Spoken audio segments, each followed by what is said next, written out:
Perkenalkan, nama saya Jeremy Dias Prasetyo, NRP 502-620-1120 dari kelas SEC. Kali ini saya akan menjelaskan mengenai laporan praktikum yang sudah saya buat untuk modul MM. Yang pertama, untuk proses pembelian kita ke vendor tidak jauh berbeda dengan kita menjual ke customer. Kita yang pertama adalah mendaftarkan vendor tersebut ke dalam sistem SAP kita. Nah, di sini di step pertama, create new supplier.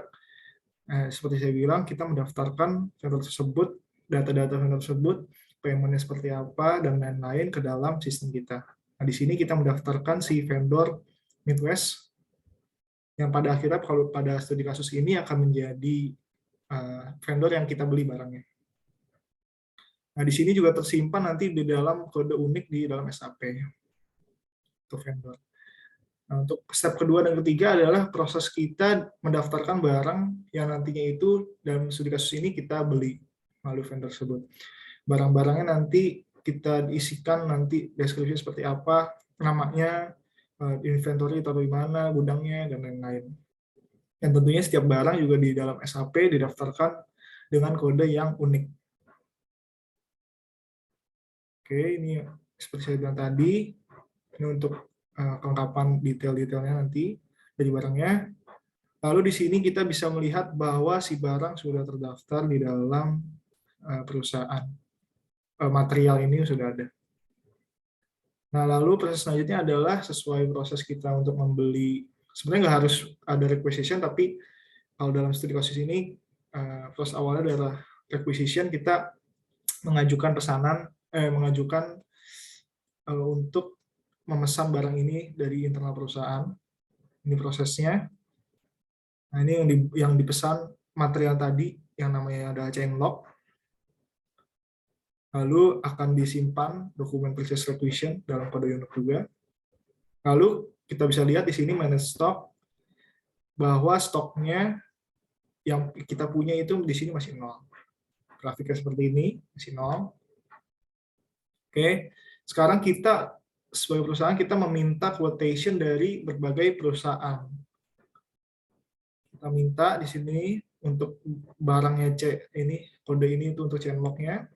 Kita minta, lalu kita dapat nih dari si supplier, oke, kita dikasih quotation, kita bandingkan mana yang paling menguntungkan buat kita. Nah, kalau dalam SAP ini, nah ini quotation-nya sudah di refer dari RFQ, karena kita tadi udah bikin RFQ, jadi kita tinggal tarik dari RFQ. Nah, di sini kita bisa lihat dari berbagai quotation tersebut, kalau diurutin yang paling menguntungkan yang mana buat kita dari segi harga.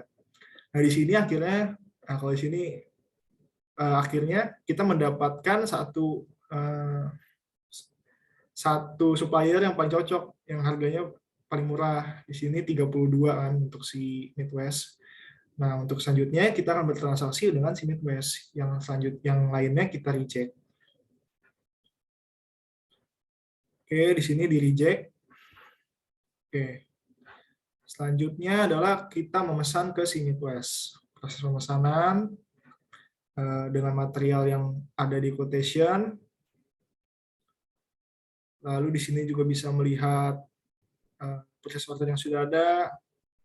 Oke. Nah, selanjutnya dikirim dong barangnya sama si Midwest. Lalu kita create good receipt.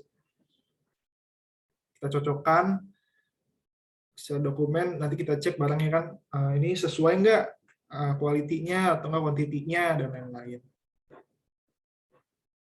Nah, di sini juga kita cek stoknya, barang materialnya, verify physical receipt. Oke, barangnya sudah nyampe 100. Nah, 100. Lalu kita meng-create invoice receipt dari vendor.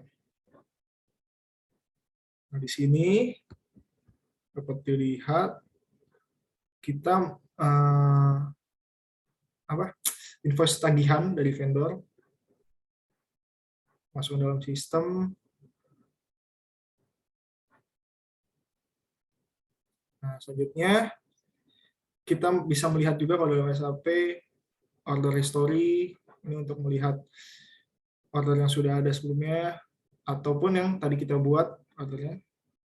Nah, ini karena banyak yang pakai, banyak juga ininya. History. Lalu kita bisa lihat seperti proses SD, modul SD, dokumen flow-nya, material si chainlock ini.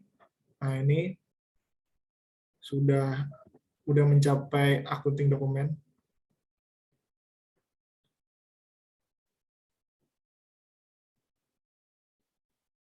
Nah, selanjutnya kita membuat good receipt untuk purchase order. Seperti tadi, kita post dokumen purchase order sesuai proses flow-nya. Bisa tampilkan lagi, melihat purchase order. Nah, di sini udah masuk lagi. Ini kan kita verifikasi. Udah masuk lagi 100. Tadinya kan 100, sekarang 200. Lalu create invoice, buat dokumen tagihan, lalu kita membayar ke vendor. Sini terus bayar. Nah, di sini bisa lihat GL count ini 100.000 ini bank. Oleh bank. Nah, di sini balance-nya 6.400 sebelum kita verifikasi pembayaran baru ini kan utangnya jadi 6.400. Baru kita bayar, kita verifikasi, kita clear, balance-nya ada 0. Utangnya ada 0 sekarang. Oke, journal entry ini untuk keperluan jurnal. Lalu bisa display supplier balance, transaksi kita dengan si supplier. Saya lihat ini ada 6.400 pembayaran kita ke mereka. Lalu historinya kita bisa lihat. Seperti ini. Dan yang terakhir kita bisa mereview keuangan kita seperti apa di display financial statement. Di sini kita kan tadi kita keluar dari bank account 6.000-an. Di sini karena dipakainya bareng-bareng jadi agak besar. Tapi intinya kita melihat finansial kita, keuangan kita, keluar masuknya di sini. Mungkin sekian dari saya untuk penjelasan laporan praktikum untuk modul MM. Sekian dan terima kasih.